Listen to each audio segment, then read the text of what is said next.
Hey everybody, it's Enoch Chapman again for day 9 of Native American Appreciation Month. That's right, it is November 9th, 2014. And today, being Sunday, I thought we'd talk about speeches and spirituality. So I looked inside my book, Great Speeches by Native Americans, and I found one for you that I think you might like. It's more of an origin tale told by this guy instead of just a speech, but we'll get into that in a second. Being the fact that we like superhero movies and origin stories, I thought you guys might like it. So, but we'll get more into that. First, we got to tell you about the man. The man, his name is Pushmataha. Pushmataha is someone that you probably never heard of before, but he played a really, really large influential role in the War of 1812 in the United States history in general. So Pushmataha, you may not have heard of him before, but I guarantee the effects of what he did is drastically affects you nowadays. No one really knows when he was born. A lot of scholars believe he was born around 1764, but really no one knows when his birth date was. It just kind of assumes that it was around the 1764. We do know it was 1760 sometime. Around the 1800s, though, is when he really starts coming into play, really starts coming into his own. In the 1800s, at 1800, because of his military and spiritual leadership abilities, he was asked to be the chief of the Oklahanali district of the Choctaw Nation. Now, the Choctaw Nation is down in Mississippi area, and the Oklahanali district is the southernmost district. Choctaw Nation at the time is broken into 3 districts, and his was the 3rd southernmost district. So he's pretty young, but he was still kind of very influential. He was, because of his intelligence, because of his diplomatic skills, and the fact that he believed that the European Americans weren't all that bad, that's what he called white people. Imagine if that was the way we called white people nowadays. The first people, the Native Americans, were actually called Americans, and we call all whiteys European Americans. Never going to happen, but that's how Pushmataha thought of it. He thought of these European Americans, because they were not bad, that we should start to side with them and really start to learn off each other and educate each other, form a strong bond. That's what he believed in, which I thought is kind of great, because you always hear about these other dissenting factions out there, but not Pushmataha. He actually believed in the unity of both. Because of that, he did a lot of diplomatic stuff, and in 1805, he signed a treaty with then President Thomas Jefferson called I believe it was called the Treaty of Mount Dexter. That's right, it's the Treaty of Mount Dexter. He signed with President Jefferson. Kind of impressive. He also was very big on the idea of, once again, this unity within the European Americans and Native Americans. And in 1811, another powerful Native American leader came around and tried to stir up dissent. His name was Tecumseh. Now, Tecumseh's a great guy. I want you to know that right now. I really like Tecumseh. But he came in to say, look, there's this battle that's going to happen. And this war that's going to happen, we can take 2 sides. We can take the side of the Americans, or we can take the side of the British. If we take the side of the British, we'll get our lands back. And that's really what Tecumseh's message was. If we take the side of the British, we'll get back our lands. And Pushmataha was his whole thing was, if you really do believe that, then I think you're kind of missing what's going to happen inside the world at large. So he was very much in favor of saying, let's go and fight with the Americans. So he pushes Tecumseh away, and then goes and says, okay, let me go see if I can talk to some of the generals in America and see if I can get them to believe that we want to help out. So around 1813, there was a little before 1813, there was a slight massacre that happened because of Tecumseh's troops at Fort Mims. And Pushmataha went to the general there, General Florney, and said, hey, look, it wasn't the Choctaw tribes. Please do not attack the Choctaw tribes. We had nothing to do with this. We are the good guys. Okay, General Flurry at the time is like, no, I don't believe you. All Indians are the same, and really greatly offends Pushmataha. Pushmataha leaves. A messenger comes back and says, oh, hey, General was wrong. He actually wants to talk to you, and he would love it if you would side with us and help us out. So General Florney goes through kind of like a little moment of actualization and goes, wow, this is a good thing for us. We should really do this. So he sides to Pushmataha. Pushmataha goes back to the Choctaw country, and while he's back there, he raises a force, and he gets about 500 Choctaw warriors to come and join him in the effects to actually fight with the United States in the War of 1812, which is great. Because of that, he was commissioned as a lieutenant colonel in the United States Army. So because he raised the forces and brought them in, he was given a military commission, which was kind of unheard of at the time. But amazingly enough, this man was able to get that. Underneath, he fought in a number of different battles and actually helped change the tide of the war a little bit with some of the battles they fought. One battle in particular was under Brigadier General Ferdinand Claiborne at the Battle of Holy Ground, in which Pushmataha actually led 150 Choctaw warriors on an attack of Creek forces. So he actually helped out the United States a lot and helped, like I said, helped change the tide of the war because of what was going on. Now, once the War of 1812 kind of like starts dissipating, he goes back to the Choctaw lands, and because of his military prowess again and spiritual prowess, and the fact that he's so very diplomatic, they elevate him up to paramount chief of the Chocktaw Nation, which means now he's over all three regions.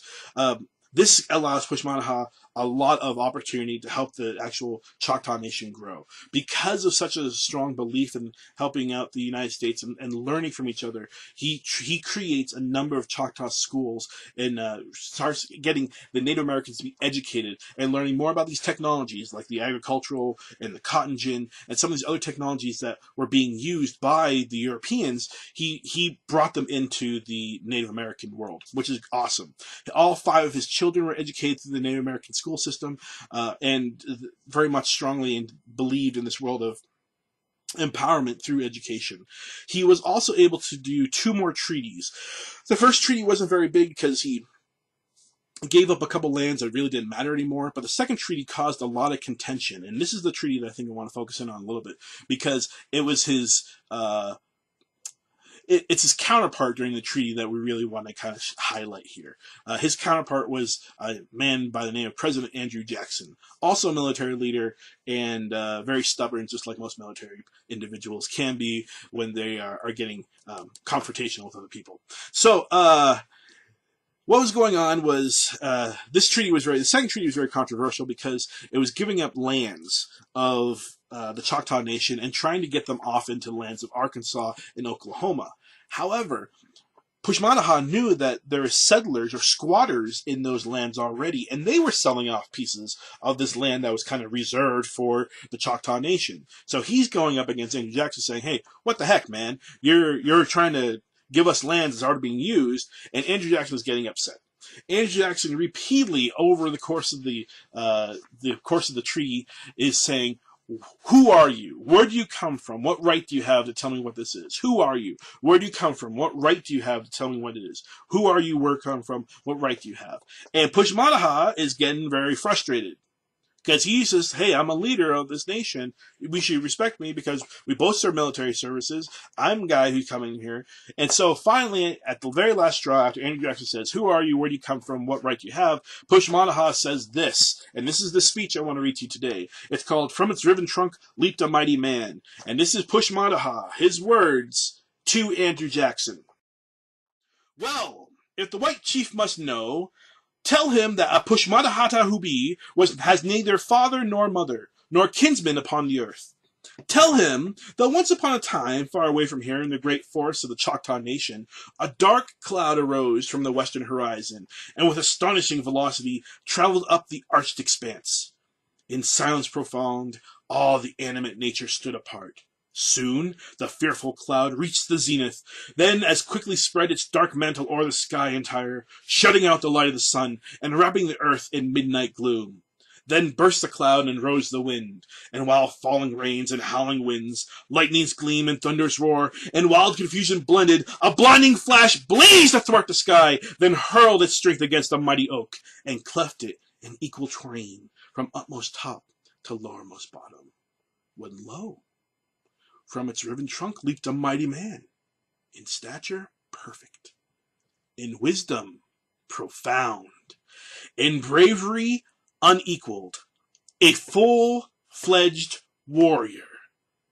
'Twas a Pushmataha. That's a great origin story for anybody. It's one of the reasons why I like him, because I come up with those things about myself all the time. So Pushmataha tells President Jackson this, and all of a sudden bonds are formed. Another great example of the rivalry between these two is reported by this exchange. General Jackson put on all his dignity and thus addressed the chief. I wish you to understand that I am Andrew Jackson, and by the eternal you shall sign this treaty as I have prepared it. The mighty Choctaw Chief was not disconcerted by his haughty address, and sprang suddenly to his feet, and imitating the manner of his opponent replied, "I know very well who you are, but I wish you to understand that I am Pushmataha, head chief of the Choctaws, and by the Eternal, I will not sign this treaty." So these two kind of battled back and forth, butted heads, shared each other's disdain, but also kind of shared each other's admiration because they realized that they were partners in arms. Finally, Pushmataha ends up going to Washington one last time in the year of 1824. And in 1824, he actually gets the croup. And he ends up getting really, really sick and dying. Before that, he was honored by a number of different places in Washington, D.C. He was escorted around as a dignitary. He was shown all the great manners of the great leader that he was. He was given a portrait by Charles Bird King. He was sat down for a portrait by him and hung in the Smithsonian for a while until 1865 when the Smithsonian had their fire and the portrait burned up. But a lot of different,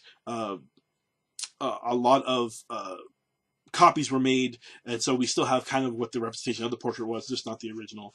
He also met with the Marquis de Lafayette, who was very influential in the Revolutionary War.